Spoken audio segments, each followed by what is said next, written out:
I read something today about your Vinyl Asides project, and Oh yeah. How did you was find like, that? You did a deep dive. I mean, hey man, I come in locked and loaded. Got a Nardwire over here. Yeah. That's probably the nicest thing anyone's ever said to me. Thank you.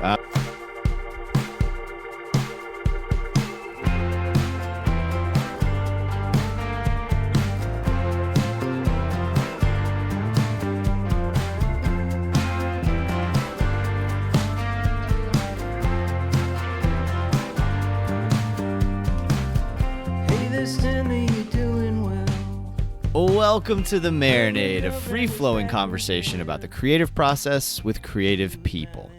Each episode, we welcome musicians, actors, comedians, authors, visual artists, filmmakers, anyone who creates art to talk about how and why we make stuff. This is episode 198, and our guest is Cooper Kenward. Cooper is a singer, songwriter, filmmaker, and all-around interesting guy who makes his home in California. His new record, Haha Now I'm Sad, will be released on August 29th, 2025, and it is a gorgeous ride of an album, y'all. We caught up via video call recently to talk about the making of that record, our mutual love of vinyl, loss, existence, and so much more. Everyone, it is my pleasure to bring you my conversation with Cooper Kenward. 4x4 Hey, Polaris. Hey! can you hear me okay? Yeah, man, I got you. You got me? Yeah. Sweet. Thanks for doing this, man. You are the most patient man on earth, I feel like. Thank you for your flexibility and patience with all this as we made it happen. Oh no, no problem at all. How are everything? Uh, How are things? Not great, but Uh, thank you for asking. But it is what it is, and I've just been grateful that everybody's given me a lot of grace, as we try to navigate waters. For folks listening, I'll probably leave this in because I feel like I'm pretty honest with my listeners, but mhm. um mom's been my mom's been going through some stuff and she's been in and out of the hospital and it's fucking stressful. So it throws a wrench in things, but I'm maintaining, man. On in my Surviving. Yeah, exactly. Um but in happier news, you just got married what, a month ago? Yeah, on the 28th of June. That's awesome, dude. Congratulations. Thank you. Yeah. It's been a whirlwind of a year, and just it was a really joyous day, and then we had a long honeymoon. My wife, I almost said fiance, is a teacher, so she's on summer break and kind of living it up as much as we can right now. Man, that's awesome. I too am a teacher. Oh, no. Yeah, I just went back to work Monday, actually. Who's that rascal? That's Bonnie back there, which Oh, she's Bonnie. she's she can't. Yeah, oh, she's got opinions about today, I guess. Oh, Bonnie, yeah. Bonnie, you very know, serious stuff. yeah, very serious. Uh, I got Bucket over here. I don't know if you can see him. Uh, also hanging on the bed. Yeah, being adorable. I just got him. I got him like a month ago now. Not quite a month. A month will be Monday, so he's acclimating. Dude, Oh, I've had such a pleasure. I've had such a pleasure. It's been such a pleasure listening to your record, Haha, Now I'm Sad, for a while now. thank you. It's absolutely beautiful, and I'm really excited to talk about it. But the before we get into it, though, like there's just so much about you that I want to talk about. Like you're such an interesting person overall, and I wanted to talk a little bit about your film work. And Sure. Yeah. um, a couple of things struck me. One was just watching your video for your song "Make Me Blue," and the idea of like directing your own music video. Can you talk a little bit about what that process was like and how comfortable you were in it? Oh, I lost you. You're muted. You can probably hear me now, but Now I can hear you. Yeah. yeah, I was trying to use this external mic and it was giving me some grief. Um, is this too boomy or are you good with this? Yeah, this is actually not bad. A lot of times when that happens, it ends up being a pain in the ass, but this actually sounds fine. Okay, cool. Yeah, sorry So, about that.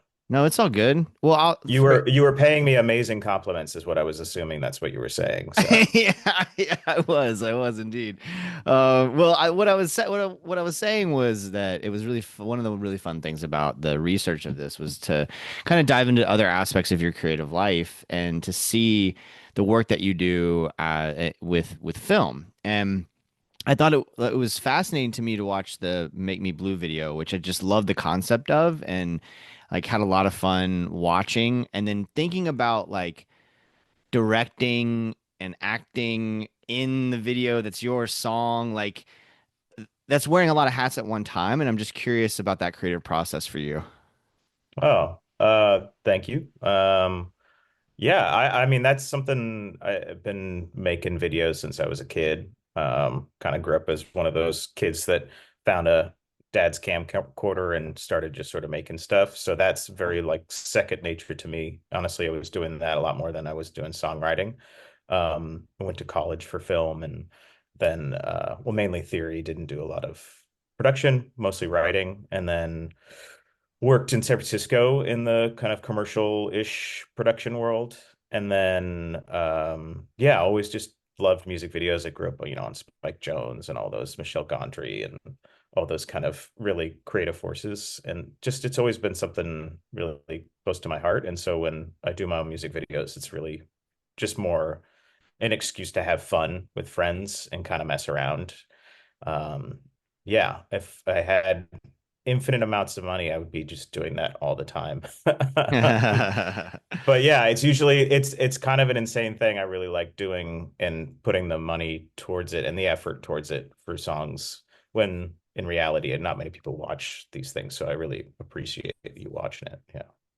So what did when you think about a concept, because I definitely, I grew up. I'm Gen X. Like I grew up on music videos, right? So, Right. Yeah. I grew up watching MTV and VH1, and it was a huge part of my life. And I can think of those iconic, Spike Jones and others videos that I grew up on, and I wonder, like conceptually, right? Like coming from the beginning of the idea, and in this case, it's Mhm. your song. So, like, where does the idea for the video itself come from, and like, what does that germination process look like?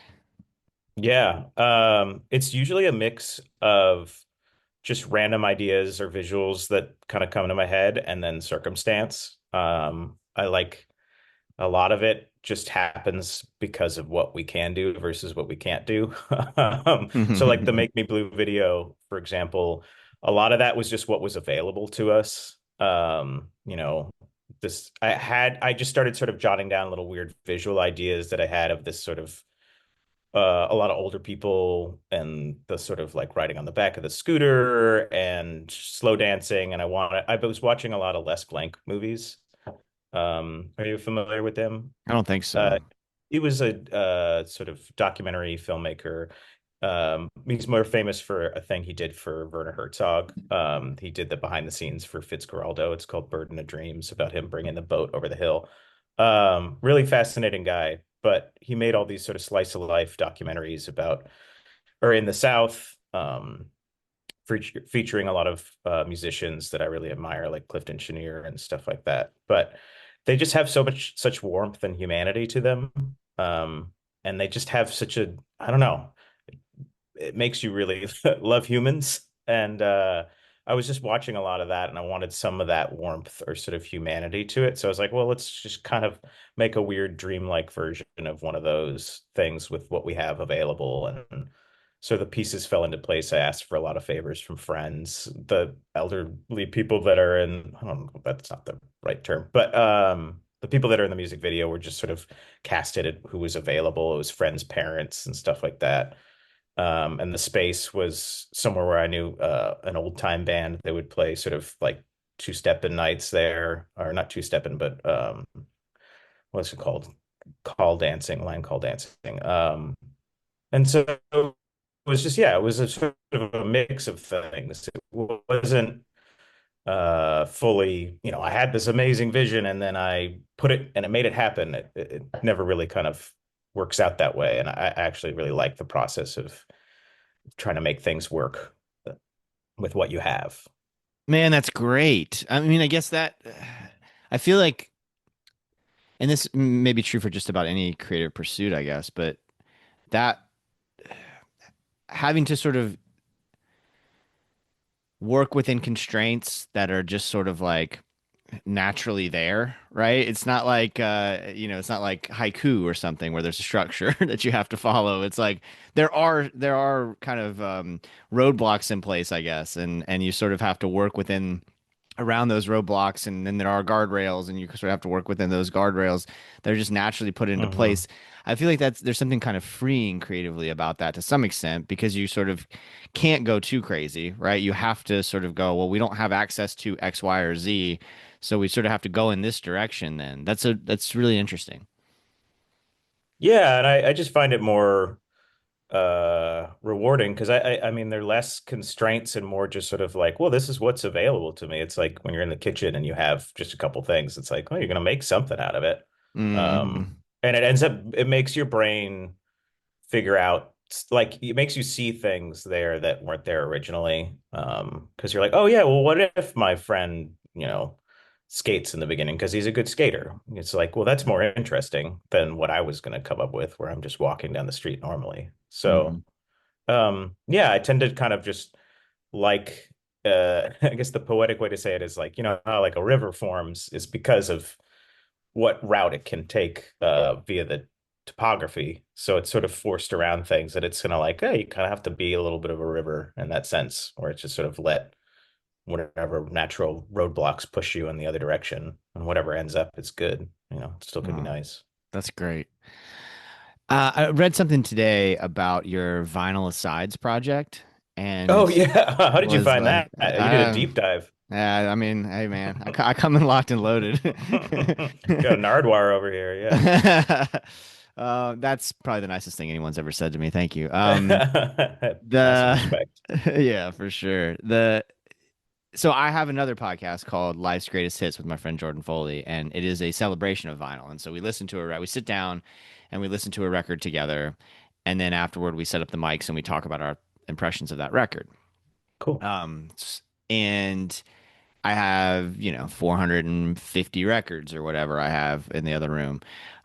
Pretty obsessive about it. Actually, it's where most of my disposable income goes. But I was intrigued by that project because we're kind of thinking about something similar. We're considering, not just considering, we are going to at some point, hopefully next summer, go on a tour of record stores in the South. And we're both in Florida. So we're going to go through the South and hit up record stores and talk to people involved with those record stores and then have that be sort of a podcast documentary sort of situation about these record stores. So it really interested me to read about that project. Can you tell folks about it and sort of what inspired it? Yeah. Oh man, the good of vinyl asides resurgence.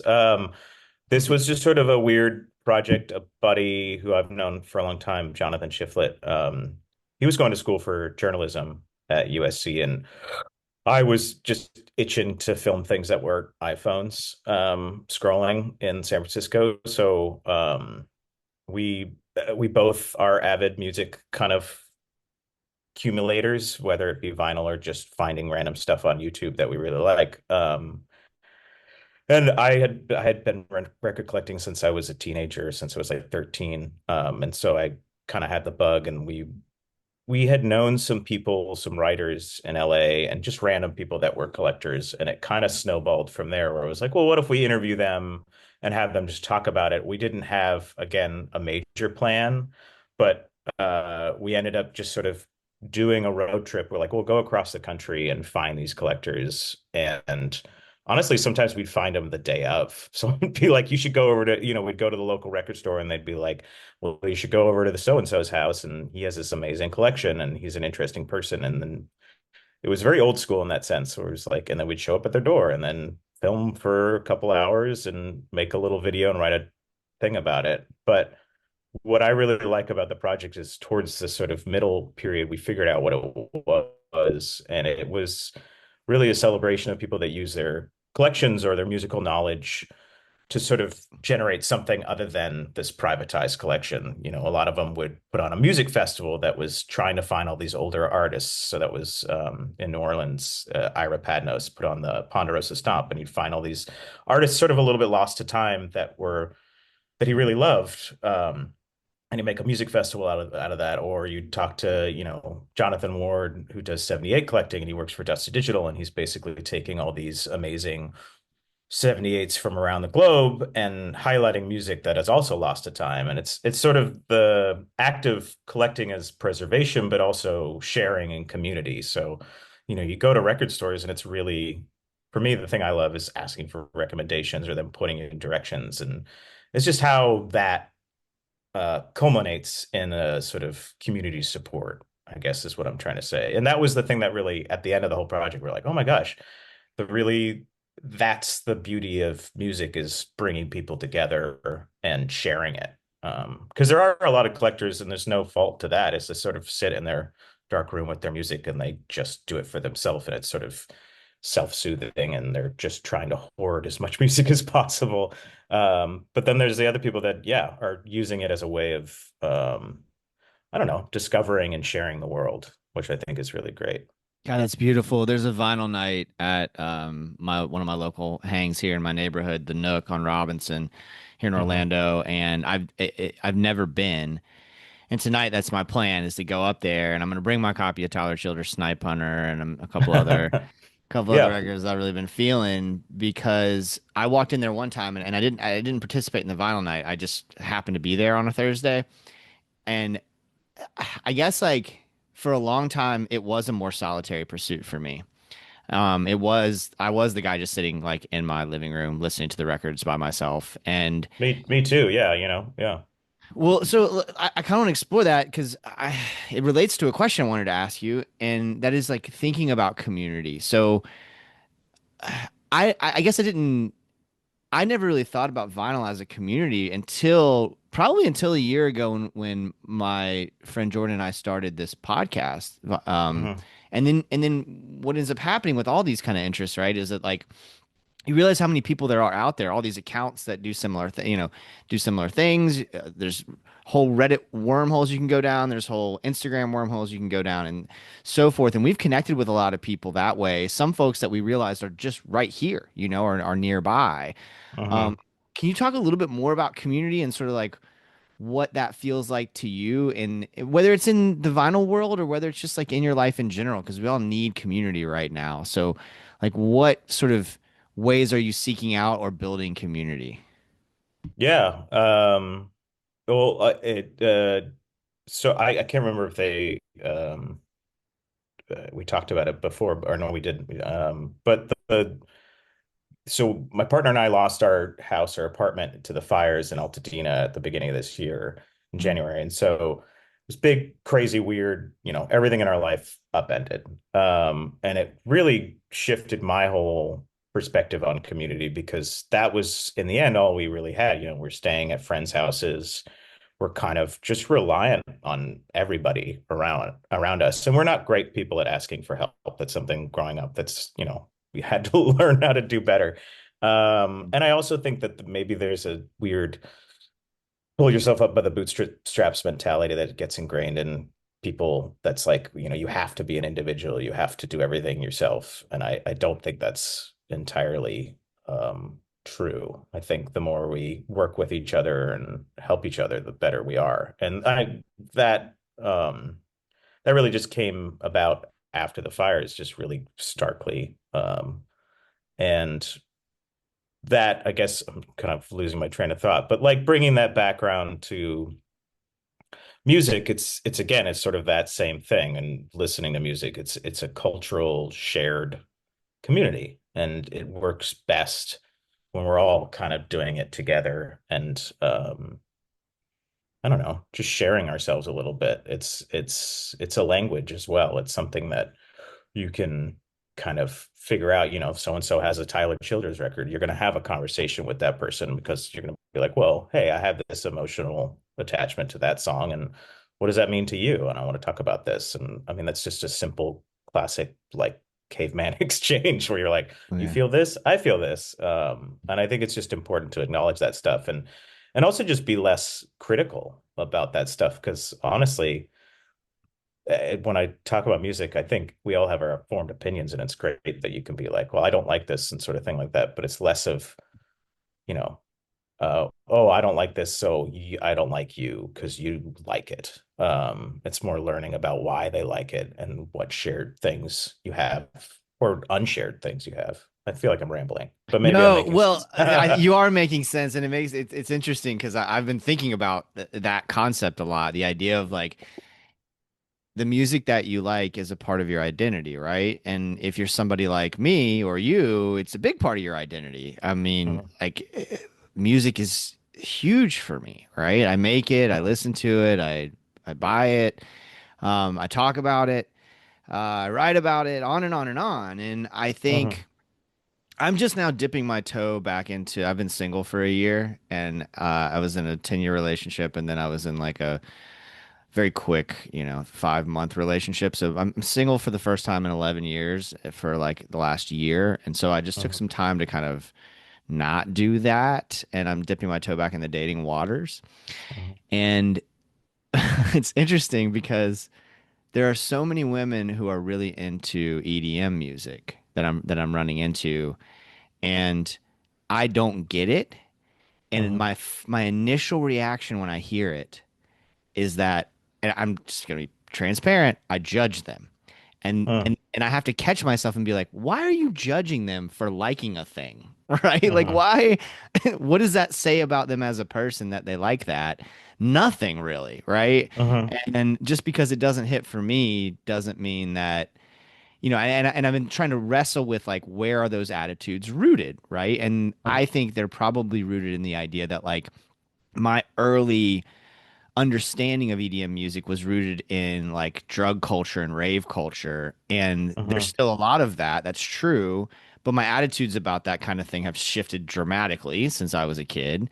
And then mhm, also, a lot of people don't do drugs and like that music. So to judge them based on what they like is just not fair. And mhm, but it's super interesting to me how like my brain immediately assigns something to their personality because of the music that they like.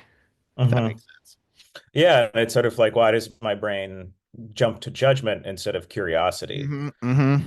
Which is such an interesting thing. And you're like, well, is it a defense mechanism or is it more of just sort of like, yeah, I feel like also maybe this exists on the internet a lot where it's like opinion is going this or that. Hmm. And you're sort of setting up walls and you have to defend your opinion. And I'm like, I don't know. It feels very weirdly um, on the offense, or I guess the defense all the time. And Hmm. yeah, I just like curiosity. I feel way better when I'm just approach things in a less judgmental way and more of a curiosity way.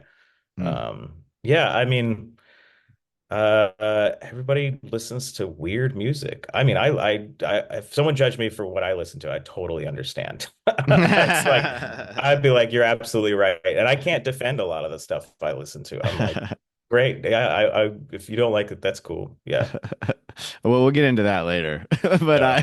I am curious. So let's dive into the record a little bit because we were talking about the Make Me Blue video and we were talking about some of the aspects of it that I think a lot of those characters show up on the new record too, right?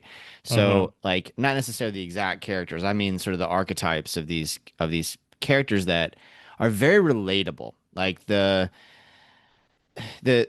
that video that I use as the jumping off point for this conversation with your friend skateboarding and just sort of like the hijinks of the beginning of the whole thing, and then thinking about those characters and that sort of archetype of a character in a song like Wheelies on your new Mm-hmm. record.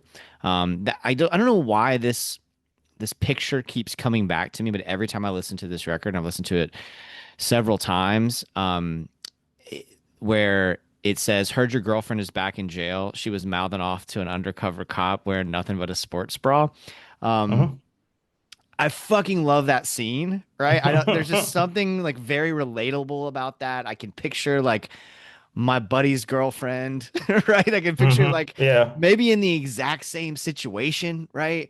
And Yeah. so I'm interested in characters for you because I connect with so many of them in this on this record, and they're not necessarily uh, stereotypes of the sort of characters that I might normally hear in a songwriter's music. There's something special about these characters on this record, hmm and I'm curious about like where characters come from for you. Okay. Yeah, yeah. Thank you. That's very kind of you. I wish I had a better answer about like finding characters. I mean, yeah, this record, a lot of the skate stuff that tends to be sort of exist a lot in there because I grew up around skaters. I myself am not a skater. I wouldn't say I am. I can barely ollie, as you can see in one of the videos, and I used to be able to kind of heel flip, but I have a lot of respect for that culture and a lot of friends that were part of it and are part of it. It's very inclusive and everybody's just so nice. And it's also really fun. It's all about being creative outside. And what's better than that? So skaters kind of show up a lot in there just because that was something part of my kind of grown up in teen years. And yeah, that's where those kind of characters come from. The rest of them, it's kind of a hodgepodge. I love uh movies. I kind of nerd out and watch a lot of that stuff, and so maybe they come from there. And books as well. Although I haven't read, I was reading Raymond Chandler, so there was like a little bit of that stuff in John Fontaine. Is that how you say it? For like so the bank robbery of Bel Air. Mm-hmm. Um, yeah, it just sort of it's weird. I think a lot of times I'll just sort of start a song and then um the sort of person just sort of forms out of the kind of whatever makes sense in the moment. And then you look back at it and you go, oh, yeah, this is kind of weird choices. Like I don't remember where the sports bra line or whatever. I think I was laughing at you never heard the term Winnie the Pooh, like when you're just wearing a shirt and Winnie no the Poohing. pants. Yeah, yeah, Yeah, yeah. yeah. So I was like, oh, I guess there's a sort of like the female version of that, which is still Winnie the Poohing, because I feel like Winnie the Pooh is genderless. But yeah, I it's I never don't really know. thought about Winnie the Pooh's gender until this No, moment. you don't have to. That's the great thing about all of the Thousand Acre Woods. Yeah, it's just weird me fucking around and making myself laugh, honestly. That's great. Okay, so when you're fucking around and making yourself laugh and you're thinking about the female version of Winnie the Poohing, the the the concept like once you have that sort of silly thought in your head or whatever, right?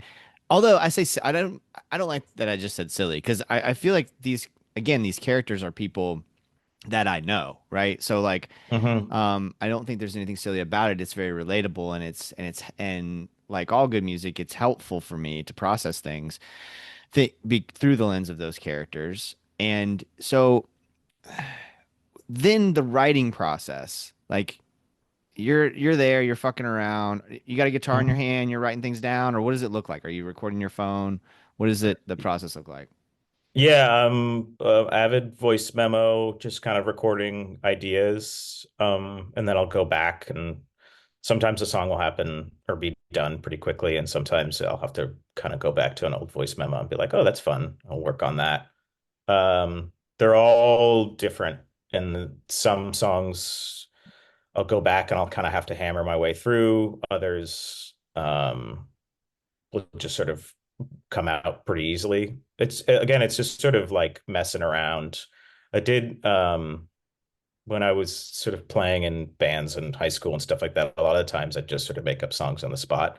And a lot of it feels very similar to that, where it's just sort of, well, what rhymes with this or what goes with this or like what, and then other ones I'll really sit down and be like, well, I really want to tell a story here and what works best in that. And yeah, some are more conscious and unconscious. I guess that makes sense. Sort of a wide breadth of songwriting, I guess. Because I don't think there's any like one way to do it, if Sure. that makes sense. Yeah. Oh yeah, for sure. I mean, I feel like everybody that I talk to, I always ask a similar question. We always talk about process. It's the whole focus of the show, you know, and I get different answers all the time, in terms of what Hmm. works for people. The way you just described your process though is incredibly interesting. Especially again as I think about how beautifully you paint pictures and lyrically. Like well, so there's kind of two things I want to talk about here. Let's start with the lyric that I was listening to earlier. And I'll be honest with you, I don't know which song it is because That's fine. I went to the park and I was shooting hoops, listening to your music on Tidal, like on just sort of shuffle, right? So it could have been Cool. from any Yeah. record, right? Yeah. And I asked Siri to remind me, and I said the lyric to Siri to remind me of the lyric, and all that Siri captured was "Heaven's all right if you don't mind," and then I can't. Oh, I know what you. Yeah, yeah, yeah. That's over easy. Yeah, that's like the Okay. fingerstyle guitar. Well, yeah, yeah, yeah. If you don't mind the free time. The free time, that's what it is. Yeah, Yes, yeah, yeah, because it hit me like, we talk about mortality quite a bit on this show, and it hit me because I grew up in the Baptist church and Oh, really? Wow. was taught that like uh you're either going to Hmm. hell and you're going to burn Hmm. forever in agony, or you're going to go to heaven and no worries. Everything's perfect forever. And so I'm terrified to die because like those both sound terrifying. Like I don't Yeah, know. it's a lot. That's a lot of time. Yeah. Yeah. So I'm interested in like that first of all that lyric because it hit me so hard and God damn it, Siri, I wish you would have been on top of your game a little bit better. But that particular lyric and then also like mortality comes up in your music from time to time. Like your relationship with mortality also is something I'm curious about. Yeah. Think about death. I feel like a pretty good amount as a person. Yeah, I think when I was writing that song in particular, it definitely was kind of trying to think of some afterlife thoughts where I'm like, oh, these sort of ideas of the afterlife are funny, and when in reality the character in that song just kind of wants to hang out with his friends and not in the afterlife, just like have a good hang. Yeah, yeah, It's yeah. sort of like he's like, oh, I just miss my friends. Like I've done all these amazing things and I've looked back at my life, and he's like, oh, I just want to like chill out and not have to be in heaven. That's a terrible take on my own song, but there's more to it than that, I'm sure. Um, I love that take. I absolutely yeah. love that. But yeah, um, I yeah, ever since I was a kid, very much like probably over obsessed with mortality or the finite things of death. And just as I grew older, I think the more you appreciate and sort of accept death as a part of life and is, you know, equally amazing. And, it's just part of the sort of journey of things. And it's okay for everything. There's nothing bad. I mean, it's a sad, it's a loss, but it's not like I'm not having the right words for it right now. I guess it was Well, spindrift hitting let me right. let me ask But you a yeah. question about that then, because maybe this will spark something. Because I have had the opposite experience. Like Hmm. I've always been terrified of death, and it gets worse as I get older, as I get Hmm. closer, right?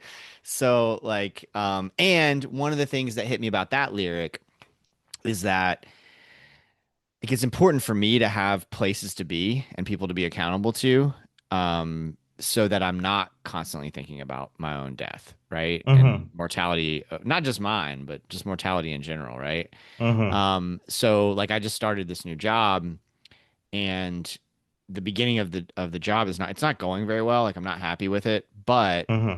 I'm just glad to like have a place I have to be, you know? And this happens to me as a teacher in the summer. I always know come July, like by the end of July, I start to Hmm. really freak out about my existence because I've sat there for Hmm. 2 months and I'm busy. I do this show, I do the other show, I have hobbies, I travel, on and on Hmm. and on. It's not like I get up and don't do anything all day. I'm busy all day and I treat this work like a full-time job, but it's different when I don't have to be at a place. Hmm. and around other people, right? This is a solitary pursuit. Most of my creative pursuits are. Hmm. And all my friends are at work during the summer. So that time, that's I think what hit me about that lyric in particular is when I have that much time on my hands, that's when I really start to think about mortality. And so I'm interested in how you got to a place where you don't worry about it as much. Yeah. Oh, I mean, I worried about it, but that'd be a lie if I said I don't. But yeah, I mean, it makes me think about if we used to have a lot more. I mean, we used to be very busy and active people, I'm assuming, they're with the age of technology and innovation and all that stuff. I sound like an old person, but I'm not. I feel like, you had time to stop and think of things. You weren't constantly inundated with information and stuff like that. You had a lot more time to reflect on mortality. And also, I think death was just more present back in the day. Mm. Like when someone died, people died more frequently, and so you were more accustomed to it. And I don't know. I feel like that created like there's less to fear when it's more in your face. But I guess I'm trying to. I was going to ask you what about death is the sort of scary thing if you had to sum it up? Like what kind of Okay. scares you about? Yeah. Well, I'll answer that question, but before I do, like one of the Hmm. things that I've been thinking about that idea of like what mortality significance in the past versus mortality significance now and how it's approached a lot. Hmm. And like what I have realized lately, and I'm not sure that I've talked about this publicly, but what I've realized lately is that a lot of my fear has been ramped up by the fact that every time I open my phone, somebody dies. You know what I'm saying? Yeah. Like there's Right. always an announcement of like people I don't know and it's not even famous people. It'll be Yeah. like my friends have lost somebody and they're mourning that loss and as part of that mourning they want to share with people that they care about and Hmm. and like you know sorry. No, it's all right. Okay, sorry, I got a crazy text. Um If you need to take a break to answer it, I totally understand. Yeah, no, it's all good. It's everything's good. Thank you though. Yeah. Yeah. I'm just like hyper aware now, Well, yeah, I'm like, is your phone open and killing people? No. You have some crazy dark curse on you. But like No, that whole you see what I'm saying is like y- you're constantly seeing announcements of people's deaths, whereas it used to be you'd have to go to the obituaries, right?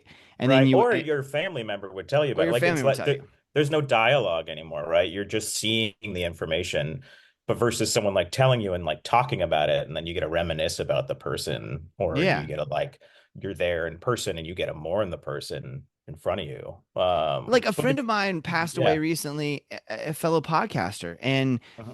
the way I found out was that a mutual friend posted a somewhat cryptic message on Hmm. Instagram about this guy's passing. And so I had to send a message to this mutual friend to find out if that's what he meant. And that's how I learned about my buddy dying. And it was like, Yeah.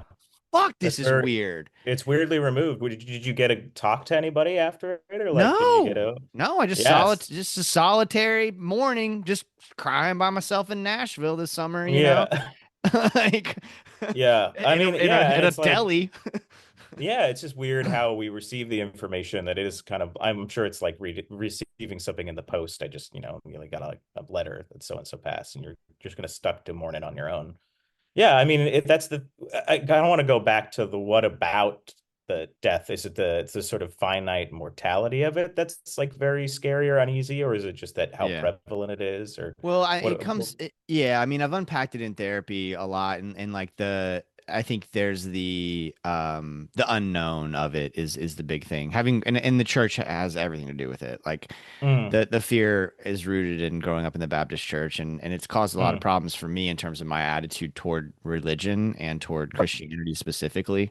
And it's something I have to really work on in terms of how I process interactions with the church, people who do go to church and talk about it, how I view them. And again, we got back to judgment. Like having to let Yeah. go of my judgments of those things, because for some people it's really helpful and it's a beautiful thing. And then it's just it's all wrapped up in the church. If and I think Mm, it is the finality of it. It's the unknown, and it's the mm, idea like I have control issues, right? And mm. that's just real.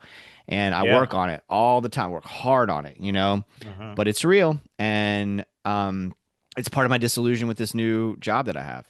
I Mm. feel somewhat out of control. And so I had to remind myself, thank you, Leonie, my therapist.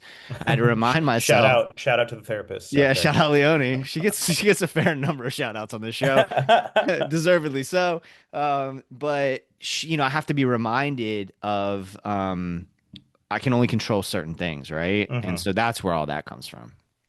Yeah, and I mean, like, control is that's an amazing thing to kind of reflect upon because you see it in so much of how much we try to assert ourselves or, talk about it. I think it's a silly lyric on the last song, I think, on the record, second to last song, where I talk about, we're all horses in the rodeo just trying to assert control. And Mm-hmm. some people want to spend their days with God, but I'll be hanging with the clowns. And it's sort of me saying, I'm aware that I try to control a lot in my life because I think that's a good thing. You're trying to create balance, and that's what we do as humans is like take care of ourselves and the people we love. And that's the control I care about. But then the other stuff, I'm really just sort of like giving in and just sort of accepting a lot of reality versus trying to mold reality to me. And it's sort of it's been really freeing for me just to sort of be more of an observer and less of I don't know, like try to be a puppet master. Because it's Mm. sort of like the more more you try to control it, the more it sort of falls apart in your hands. And you're kind of just um I don't know, you're kind of denying yourself a lot of the beauty in the world by doing that.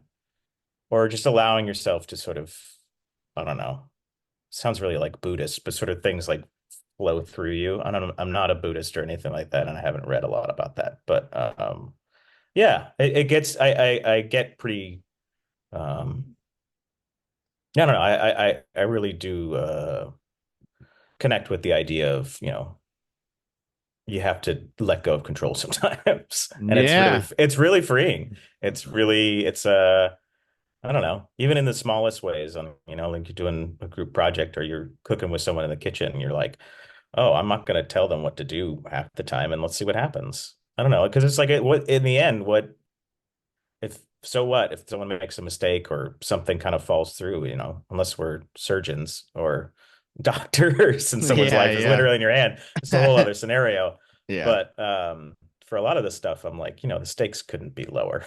At least I feel like that for a lot of the things It's just an omelet. I stress about. I'm like, man, really putting a lot of effort into something that really has no big consequences. Yeah. That's funny, man. I just emceed an event here in town, and it's a pretty big event, over 100 people there. Um and so I was gonna be in front of a lot of folks, and I needed to make sure that I was on top of my game. And I don't get nervous usually, like around speaking in front of people. But I had I noticed leading up to this, and it ended up going great, and I did a great job, and it was wonderful. But I noticed how attached to the outcome I was, and it was Hmm. important to notice that attachment because again, no one's life was on the line, right? It was just an event to like celebrate the neighborhood. You know what I mean? Hmm. And so I thought that was a good reminder of like letting go of the outcome and detaching from it. Yeah, and I mean, like, sometimes some shows I like playing live a lot, and the more I do this, which would started out as a very much a um interior kind of me just making music on my own sort of thing. The more I started doing it, the more I interacted with other musicians and really playing live and just doing shows in front of people, the more I kind of became addicted to that because it's just so fun and Mm. different, and you just can kind of surrender to the night. You have a little bit of a, rails that you're on, which is the song that I I think I wrote. And then yeah, the rest is kind of, you don't know what's going to happen. And it's every night is different, and every musician you play with is going to be a little bit different. And I think if I was one of those guys that was like, you have to play it exactly like the record, or you have to do this, I'd be kind of robbing myself of a lot of those kind of experiences. Mm. Although I do some nights you want to hear the record as is sometimes, and you want to do that. But for the most part, I like sort of surrendering to the little bit of the chaos of it all. How often do you get to play shows? Um, Maybe twice a month now. Okay. But there's some more stuff we're trying to put out with the record and things like that. It's kind of hard to tour just with, my wife's job and me also needing to pay bills because tour doesn't make that much money. So doing Yeah. freelance editing to pay for stuff. And yeah, but I think when I get to it, or whenever I get to do it, I feel like it's an immense privilege, and I really like doing it.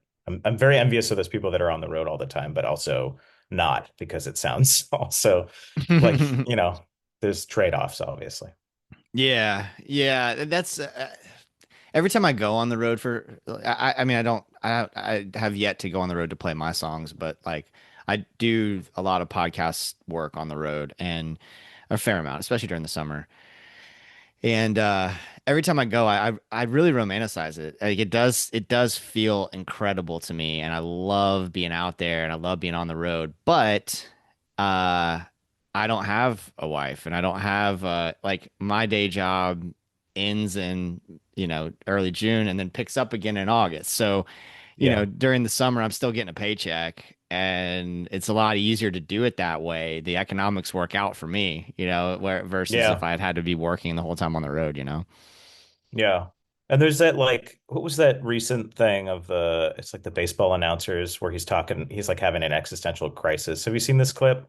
I don't think Um, so. Big there's baseball like guy. it's like a baseball announcer. He's having an existential crisis where he's like, as you get older, you have less novel experiences, and it makes you really like sad, and you start to kind of feel like life is sort of slipping away from you. And he's like, well, you got to find ways to have more novel experiences. It's just like very profound that he's having it in between pitches. Yeah. But Oh, yeah, I it's gotta like I gotta check that out. yeah, That's just right look up up my like alley. existential, like baseball announcer. I can't even remember the It's not game, it's not like an but episode of Brockmire. It's like an no, actual it's not game. that. It's a real thing. But it's true. I mean, when you're on the road, everything is novel, right? Because everything is sort of new, and you're figuring it out. So your brain is really plugged in. And I think it circles back to the idea of surrendering control. Things become more novel because you don't know, you're not planning it out. And it kind of helps your brain. It helps the dopamine. It helps you kind of experience things in new ways when you kind of surrender control, and it makes you feel better because you're getting those novel experiences, which I think are very necessary. Man, that's great. Um, we sort of start to usually wrap the conversation up with what you're getting down on. So that's the art that Mhm. has you inspired at the moment. It could be a record you saw recently that you picked up. It could be a film you watched recently, or it could be all of the above, whatever. But Mhm. what art has your attention right now? I feel bad because I was on the honeymoon for a while, and Mm. honestly, that was just not. I wasn't ingesting a lot of stuff, Good for and you. thank you. No, I was Yeah. ingesting life, Yeah, which yeah, is yeah. such an amazing thing. Matrimony. But yeah, I know. Wow.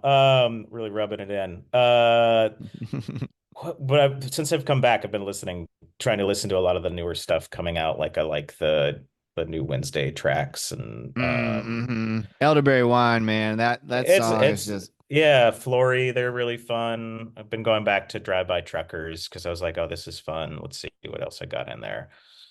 Some 80s country, some George Strait, Gary Stewart. Let's see what else. cool. Uh, I lost in the fires. I lost my record collection, which Oh, I had fuck. since I was a teenager, but I've from memory rebuilt it in a list, and but I'm also still going to record stores and sort of like looking up random stuff that I like. I'll take pictures of the records and not buying anything just off the top of my head, but yeah, I'm trying to think of things. It's all over the place, honestly. It's like Indian classical music. What else? Did you say Um, Indian classical music? yeah, or like I was listening to a lot of traditional Irish music in Dublin and having a great time, or not Dublin, in Ireland and Cork. Uh-huh. What else? That's where y'all Um, honeymooned? that was part of it. Yeah, we were Yeah. kind of jumping all over the place. I love my buddy Chris Acker's record that came out last year. I listened to that. The Ryan Davis and the Roadhouse Band. That people like that Yeah. guy is kind of, yeah, the David Berman sort of stuff.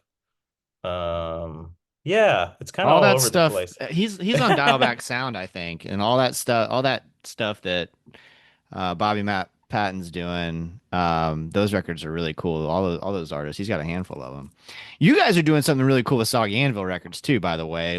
Luke was on the show recently, and we had a great time. And it's just so interesting to me, like that collective of folks. It just seems like there's a special energy around what y'all are doing right now.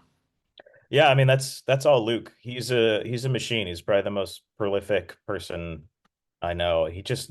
Whatever comes to his mind, he gets it done and he just does it.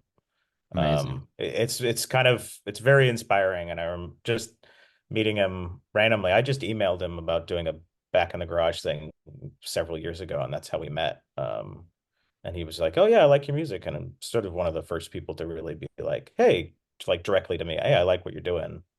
And I kind of latched onto it like a cockroach, and just have been hanging out with him ever since. Well, I'll tell you this. Yeah. When I asked him this question, the record that he brought up first was your record. Haha, now I'm sad.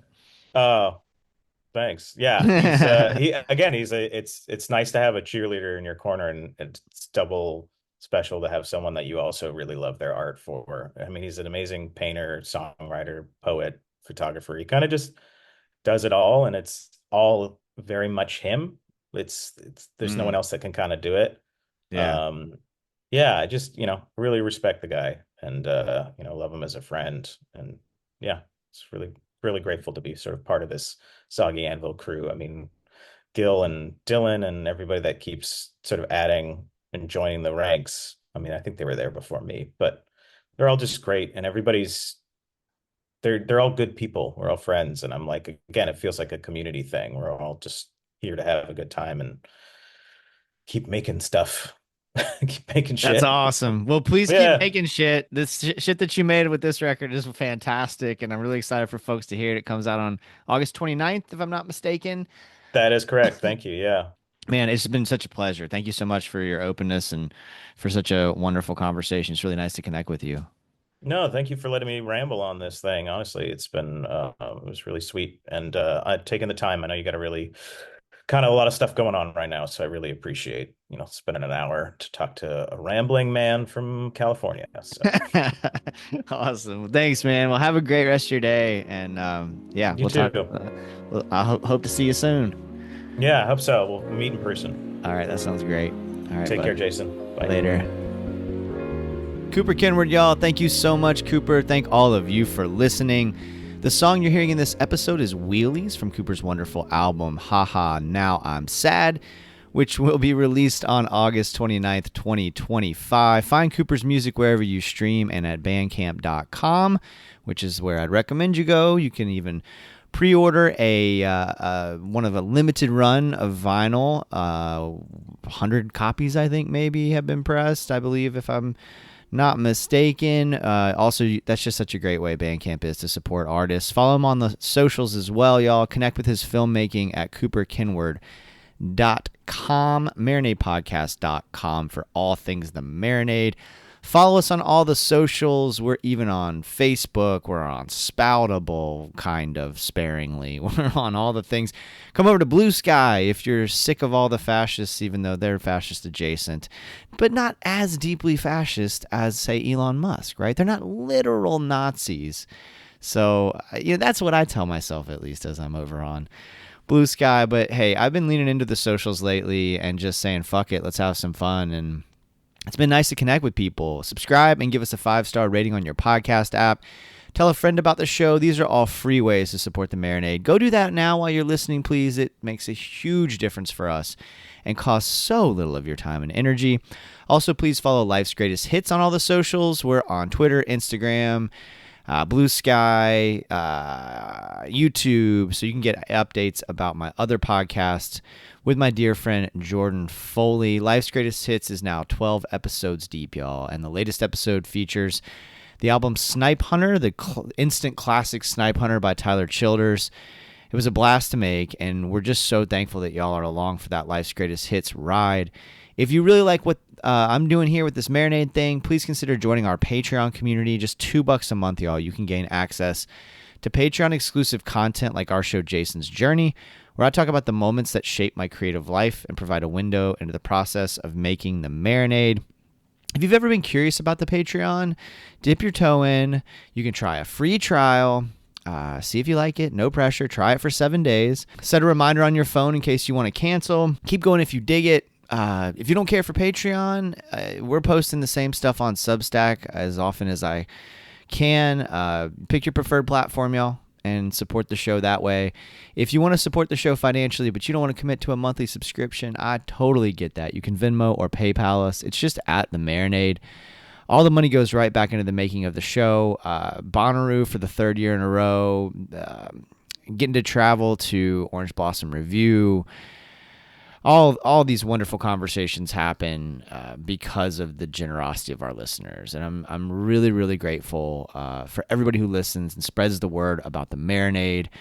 So many good things in store, y'all. I've got 3 more episodes in the can that just need to be edited, and then I'm recording at least 1, maybe 2 coming up in the next week. I started a new day job, and so that's making things a little challenging. I talked quite a bit about it on the Patreon, actually, if you want to hear more. But I'm keeping up. I'm keeping up as best I can with this once-a-week schedule. I've been using my Sundays as work days, especially in the morning. The pups wake me up. The pups in my body wake me up by 6 at the latest. So I'm recording this at like 10:30 on Sunday morning Eastern Standard Time, and I've already done a lot today. So I'm working it in. I'm making it work, balancing the things that pay the bills with the thing that really is fulfilling. And I've been reflecting on that a lot lately, and I just want to say thank you to everybody. I posted something on Instagram about this, and I guess I need to post it on the rest of our socials, but